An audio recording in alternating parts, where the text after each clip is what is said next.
Welcome back to My Business Academia. Today we are joined by Perla Castro. Perla is a project manager at Metrolinx, and Perla has multiple years of experience in civil and transit infrastructure and a little bit more experience, which we'll get into later. So, thank you for joining me today. My pleasure. Thank you for having me. Yeah, absolutely. It's my pleasure. So, before we jump into the project management side of things and your experience there, I'd like to learn about your path that kind of led you to where you are today and your project management career. So prior to this, you earned your IMBA from Schulich, but even prior to that, you graduated from U of T with a degree in pharmacology. So I guess to start things off today, what kind of influenced your decision to pivot from your U of T pharmacology degree to the IMBA program at Schulich? Yeah, it's quite the 360 change. So in pharmacology, so at U of T, I did pharmacology and French linguistics, and really loved it. I was very much into healthcare, and I started working for McKesson Canada, and they're the biggest pharmaceutical distributor in North America. Had a great time there. I worked in two different teams, and that gave me a bit of exposure towards the business side of pharma. So I was a bit exposed to business development. I had spoken to a colleague there about, you know what, we should like have some marketing and some social media for McKesson Canada, and that was like back in 2016, 2017. So it was very early on. I actually saw a few days that McKesson Canada did start their social media like in 2021. So we are like a bit ahead of our times. But yeah, no, like my 2 years in McKesson Canada, like really exposed me to different sides of business, but I didn't have the educational foundation, and so I filled that gap. I did have the healthcare.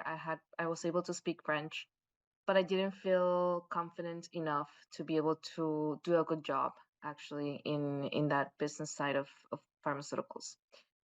So I was looking into, okay, what business education can I get to be able to you know get there. And what made the most sense was to get a master's in business administration. I was looking at various programs, see how my healthcare can be used to the best. Schulich was a very like appealing option for me. And originally I was thinking of doing like a regular MBA, but then the Schulich's registrar was actually saying, you know, you have French, you speak Spanish, you should be doing the international MBA. It would be like much, much better for your career. I'm like, okay. And also they had a smaller class size. So I'm like, okay, so I can learn better. And I really didn't have any business background. So I really wanted like that small class component was also like very attracting. So that's how I segued my way from that pharmacology U of T towards working for a pharmaceutical distributor towards getting my business degree. Yeah, awesome. Thank you for sharing that. It's interesting to see where you got that kind of initial taste of the business side of things, but then you also kind of realized, okay, maybe I'm interested in this, so now let me pursue it further and see where it goes from there. Yeah. So once you were in Schulich, one thing I'm in my second semester right now, and one thing I'm realizing is that there's a lot of learning and self development that goes on outside of the classroom. So when you were at Schulich, you were involved in Dean's competition. You were the director of operations in the Latin American Business Association. So with those extracurricular activities, what were the key takeaways that kind of led to or helped your professional development?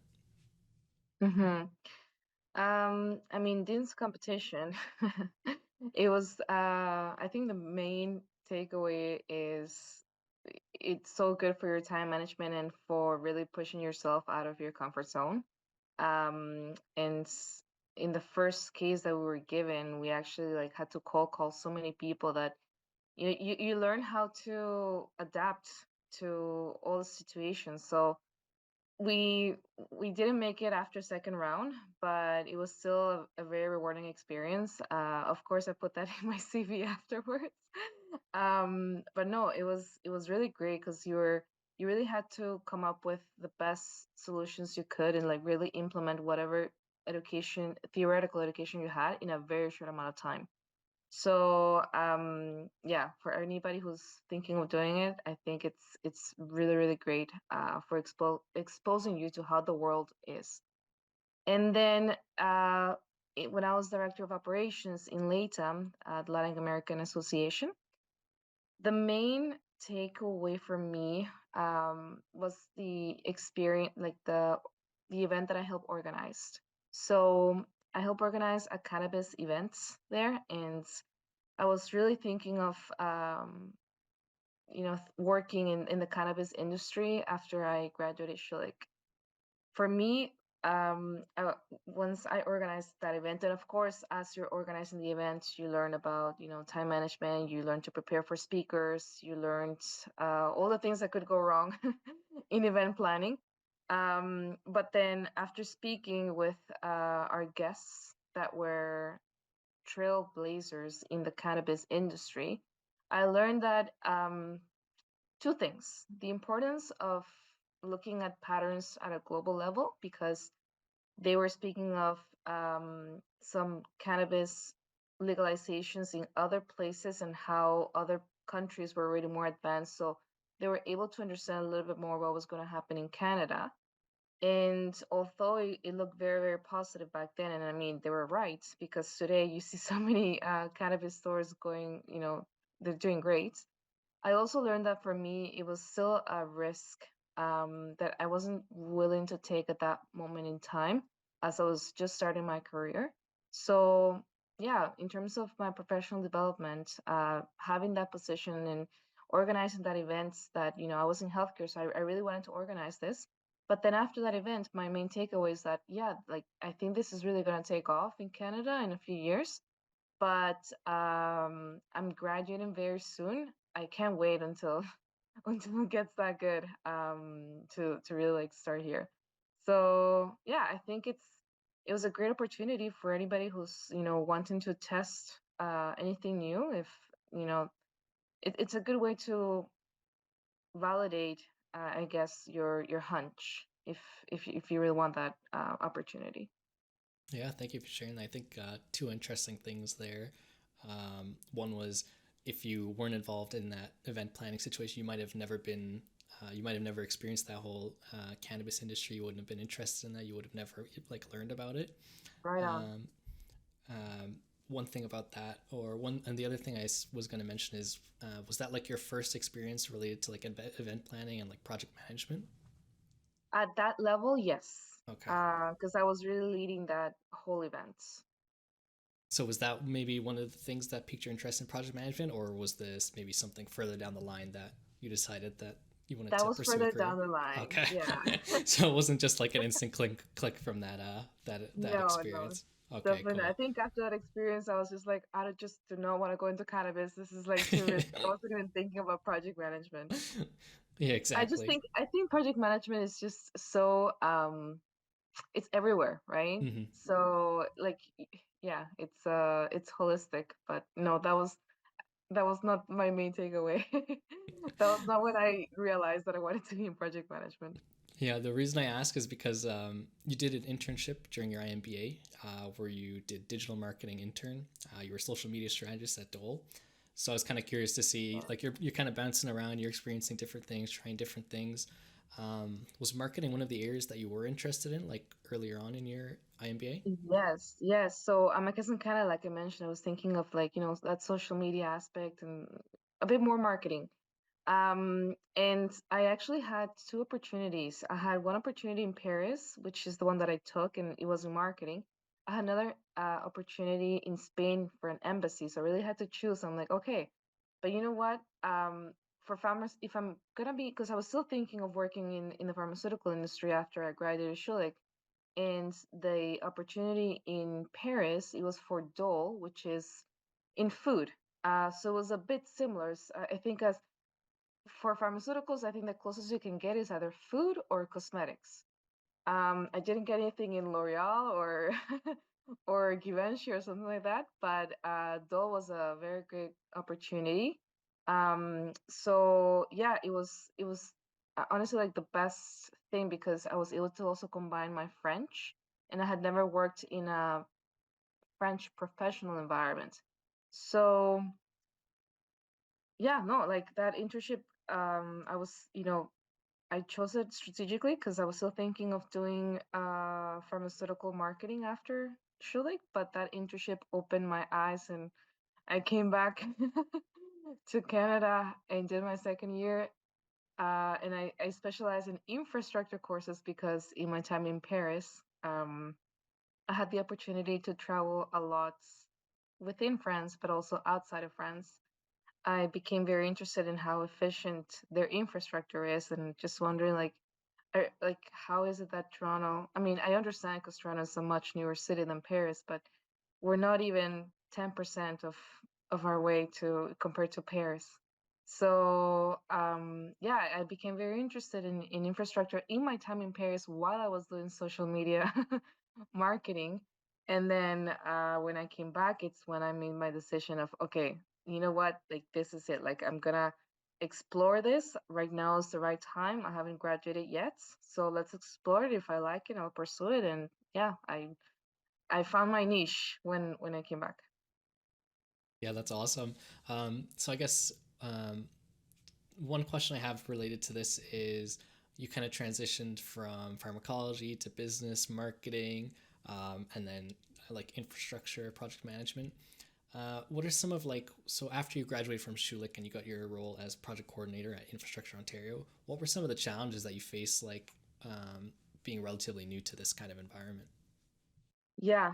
Uh, of course, not having the work experience was the biggest challenge, but I have to say that the second year in Schulich, when I took those infrastructure courses, like I think I took like four courses, project finance being the main turning point for me because that's when I really understood the P3, the private public partnership world in infrastructure. I understood how the procurement process goes. I understood some of the key challenges that bidders and the government face in delivering infrastructure projects.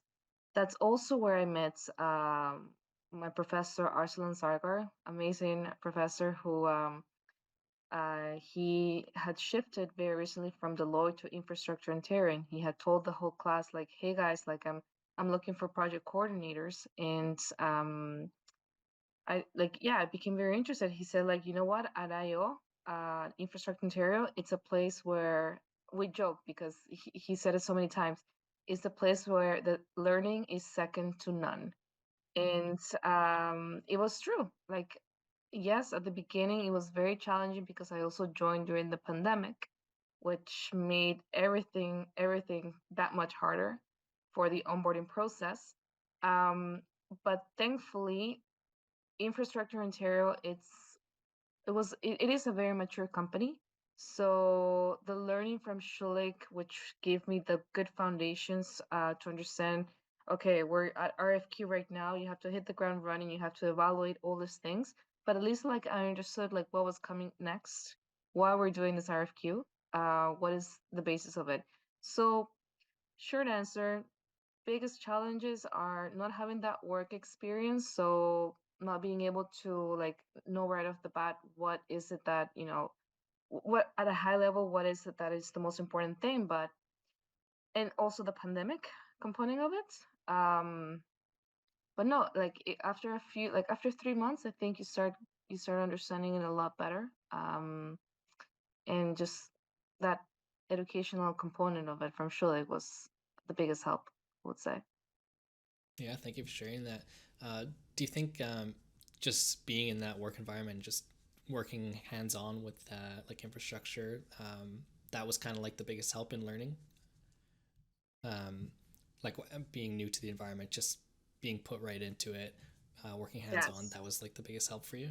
Exactly. And I don't know if I should call it luck because when I joined, 2 weeks after I joined, we were told, like, I joined with another colleague and we were told, okay, like, in 2 weeks, prepare yourselves because you have to evaluate the RFQ for the Scarborough subway project for me. And then for my colleague, it was the Eglinton.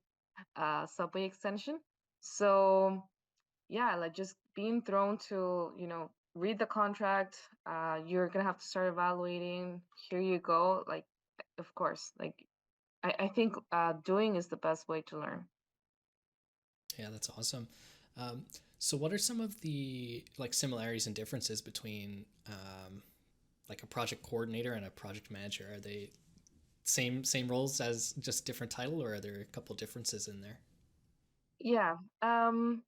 So from a commercial perspective, because I was a project coordinator and a senior project coordinator at IO in the commercial department. So I can tell you actually a bit more on the differences between being a project coordinator and a senior project coordinator, because I became a project manager in the stakeholder management field. So from project coordinators to senior project coordinators, they are still, I think, not as familiarized with the challenges of RFQ, RFP, financial close, commercial close. So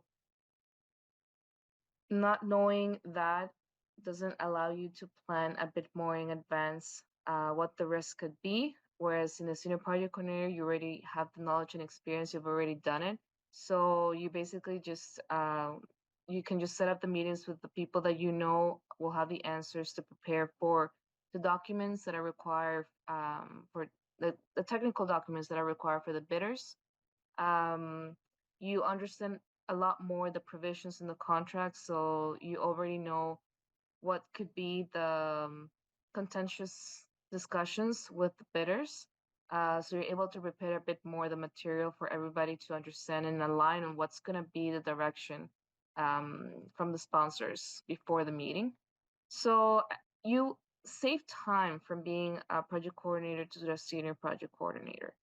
Being a project manager, it's being able to solve issues and being able to integrate a bit more different disciplines within the project. So finance and procurement, and knowing what issues will be affecting others, and knowing in advance who needs to know, because it's gonna have serious consequences once the agreement gets signed. Being able to foresee those issues is definitely more the project management component in the infrastructure industry. Okay, Yeah. so as a project manager now, involved in stakeholder management at Metrolinx, how do you balance out like those different needs between the different shareholders involved in the projects that you work on? Yeah. So, and sorry, I didn't get to that before, because before I was just from talking from a commercial lens, which is like more related to the contract and the business side. In stakeholder management, in infrastructure, we have to. It's hard because we have to consider TTC, City of Toronto, basically our closest stakeholders. We have to consider their views, their impacts. We have to work with their schedules. We have to give them time as well to review. So we have different people assigned for each stakeholder, so that they're that one point of contact, and then we together we assemble and have to plan out the schedule for getting the input from all these different stakeholders. But the most important thing is knowing what their interests are. What is it that they care about the most? And trying to align those interests and objectives as much as you can. And trying to also make them aware of um, what the processes are internally. And when they don't have any processes, just giving them a hand on, okay, this is how we do it. This you can, you know, take this, you can modify it as you want.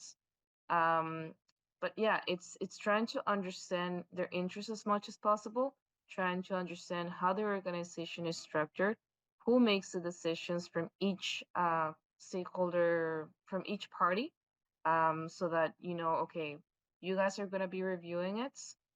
who who is it that it needs to be escalated to? What are your timelines for escalation?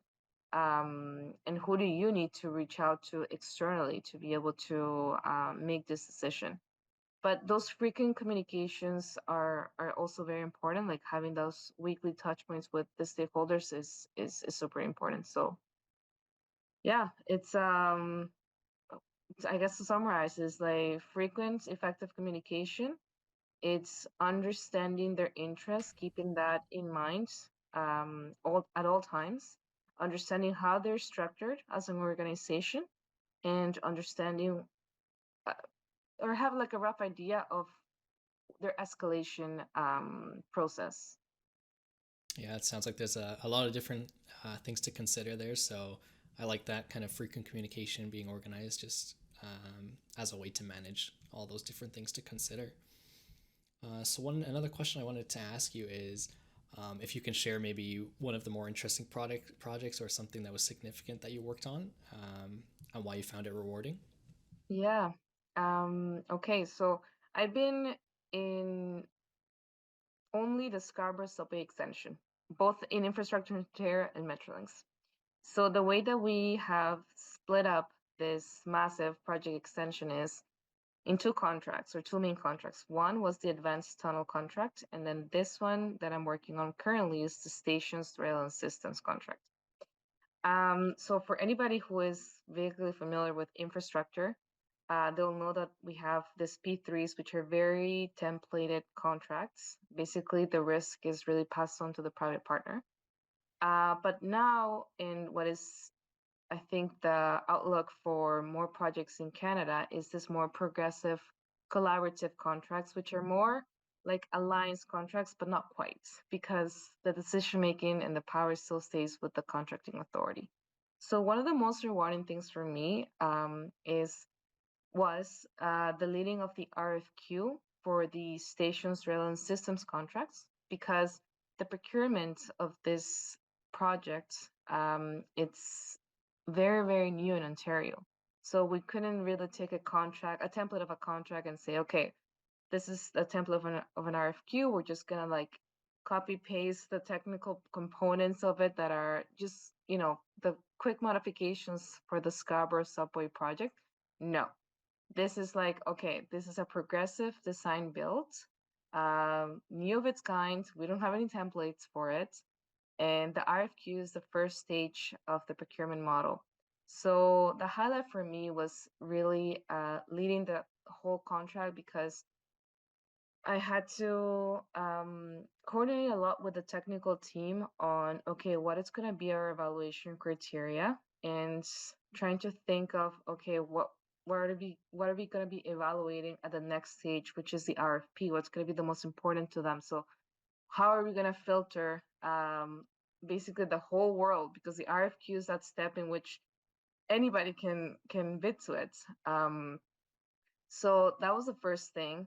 And then coming, I think that was like the first project actually in which I really like did project management, 360 project management, because I really had to like build up that schedule, work with the finance team on that more like commercial finance evaluation criteria, work with the technical team on the technical criteria, making sure that we were like on time, and also considering the approvals that were required to be able to get this contract out into the market.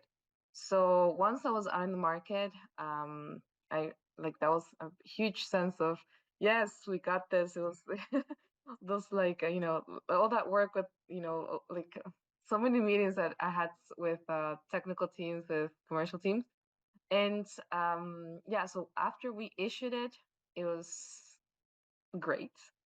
And then after we got 5, 6 bids, I can remember, which was like way more than we were expecting, because it was like that new model, and we're like, oh, we didn't know how the market was going to react.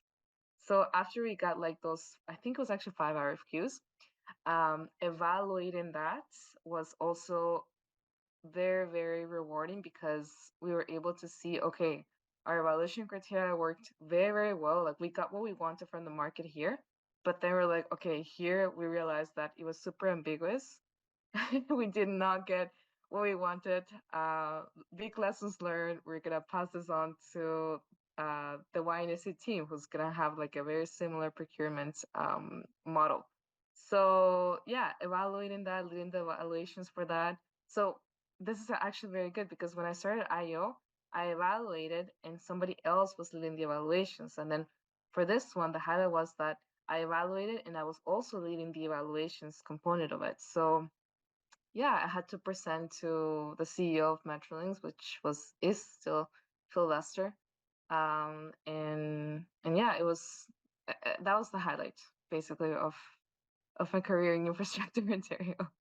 Metrolinx I joined 3 months ago, so I think the highlight is still to come. But yeah, Yeah, no, that's awesome. Thank you for sharing that. It's great to hear like all the hard work that you put in with the full 360 project management, and then kind of got to reap the rewards too. That's good to hear.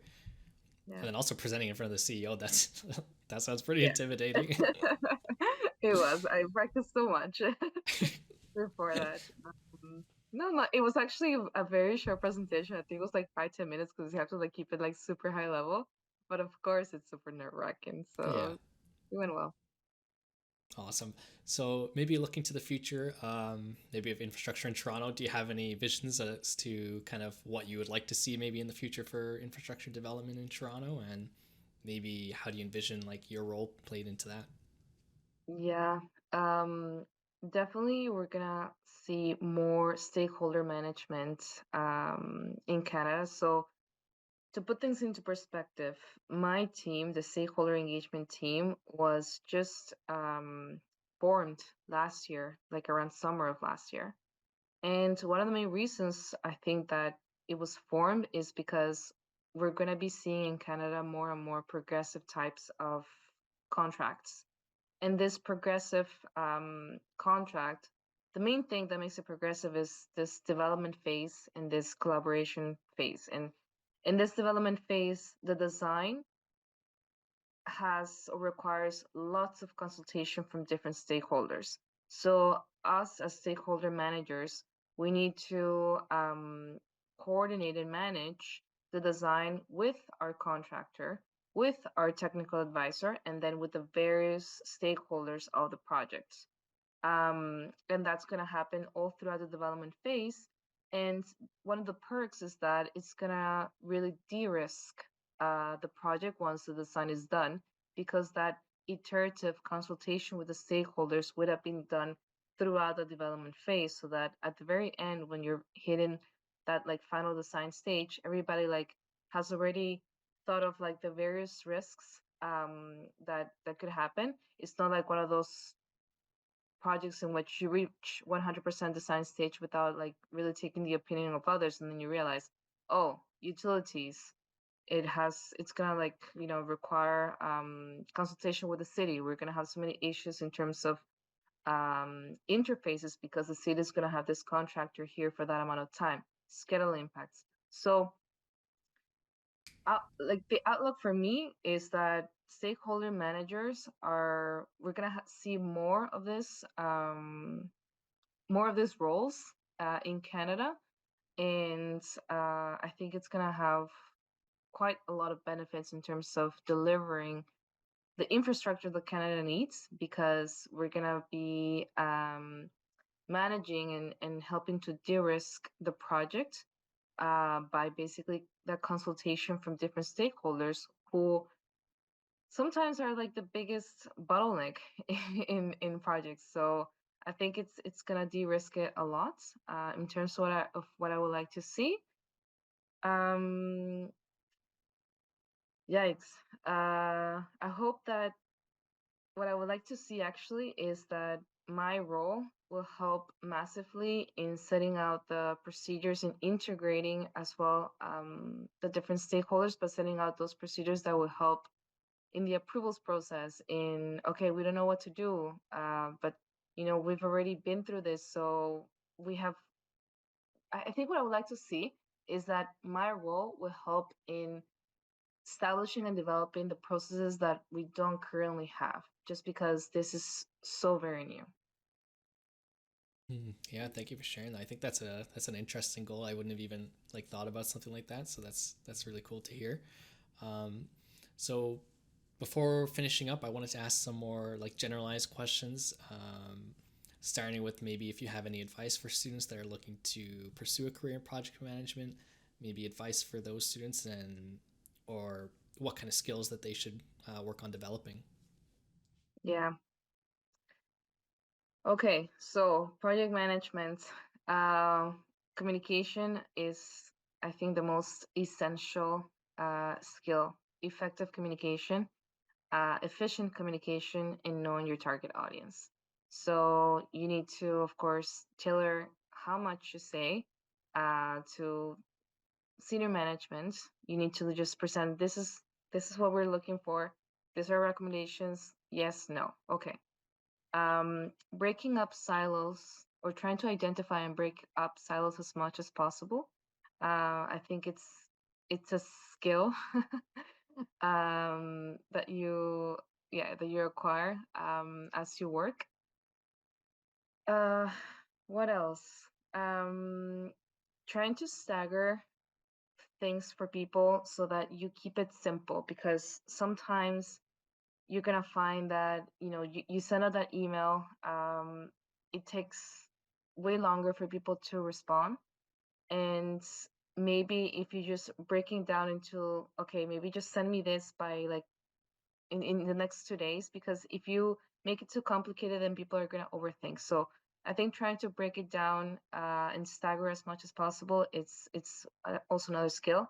And having a time component for everything. um Everything, just have goals that are always set to a time. um and yeah, just time management skills. You need to practice what you preach. If you ask for people to give you a response in next week, then when they come to you, you should also be doing the same. The earlier the better. But yeah, time management skills are time and management and communication skills. That's essence of project management. Yeah, thank you for sharing. Lots of good advice there. I think one piece of advice that really stood out to me particularly was kind of breaking things down and sending it maybe bit by bit. I think I fall into that trap a Yeah, lot where I'll work through like different stages of a project and then send it all out in bulk once I'm done everything. So I think kind of yeah, chipping away and doing it in pieces is great advice. So thank you for that. yeah. Um, so another thing I wanted to touch on, you mentioned on your LinkedIn profile that you're passionate about self growth and mentoring. Um, are there any resources that you use or ways that you kind of work on your own self development? Well, last year I joined Crew. It's basically an organization for women in infrastructure and real estate. I attended a few events there, very, very insightful, and that's how I kept myself like up to date on industry trends. Also met very inspiring women in the industry by being part of the organization. So there are plenty of organizations that you can join. I highly recommend Crew. And in terms of, you know, like outside of any organization, like what do I do to keep myself like top notch? I read. I read articles. I also had like my senior management leaders. They're very good at sending articles for self growth, um, emotional intelligence. We have like, yeah, we recommend each other books. We recommend each other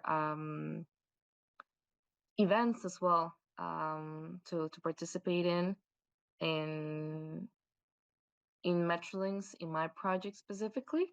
We also get the opportunity to visit the sites. I've learned of a few opportunities that Metrolinks has, for example, of getting some certificates. So I got my safety at heights training done. So yay for me. But no, like short term answer is join an organization that resonates with you and attend, I would say, like one event every quarter at least. And yeah, always keep a book on self growth. Right now, I'm reading on public speaking. So yeah, it's just a matter of you know reading a few pages every day and attending a few events every now and then. Yeah, thank you for sharing, and it's great to hear that you have a team around you that kind of helps support each other's self development and growth. So that's awesome to hear. Yeah. So one final question before we finish up. You mentioned that you enjoy working in teams, so I'm curious to hear what is it about like teams and projects, like working in a group environment that you enjoy, and what advice do you have to help create successful team projects, or like just in general of working with a team? Yeah. So, first question, what I enjoy about working in teams, it's how when you have a problem, you have one solution, but then when you come together as a team, it's amazing what the creativity of so many different people can result in. And how when you're working as a team and everybody has like their different hats on and you even like challenge each other, I think that the end result is so much better. You also laugh a lot more when you like see like when you have problems and you see people like come with like very wild ideas as well. I really enjoy that, even though it it takes more time. There's a saying, I don't know if you there's a quote that say, if you want it done faster, do it by yourself, but if you want to progress further, do it together. It's something along those lines. And I think it's very, very true. I've seen, yeah, it's what it might be more efficient to do it on your own, but you learn so much more by working as a team, that I really enjoy that. I'm very I'm not gonna say like super extroverted, but I like to hear from others, and I really enjoy the end result that comes out of everybody putting on their best ideas forth. Um, and then secondly, what I would uh, advice, I think was your question. Yes. Try to not take things personally. Sometimes your ego gets in your way, and you want to have that, I don't know, like that sense of, yeah, like I did a great job, and like this was all me. Like ego can sometimes hinder a lot of teamwork. And try to think of best for projects as well. Keep that in mind, and just treat others as as best as you can. Give them some time to digest things. Um, Try to be flexible as much as possible. People have different schedules, different uh, methods of working. So yeah, I think just being a tolerant, flexible person goes a long way. Um, and what else can I tell you? Challenge. Don't be afraid to challenge Yeah, that's great. as Thank you well. so much for sharing. I know, I mean, you know yourself, the MBA program is very project group project heavy, so it's really great to hear your advice and your thoughts around those group projects.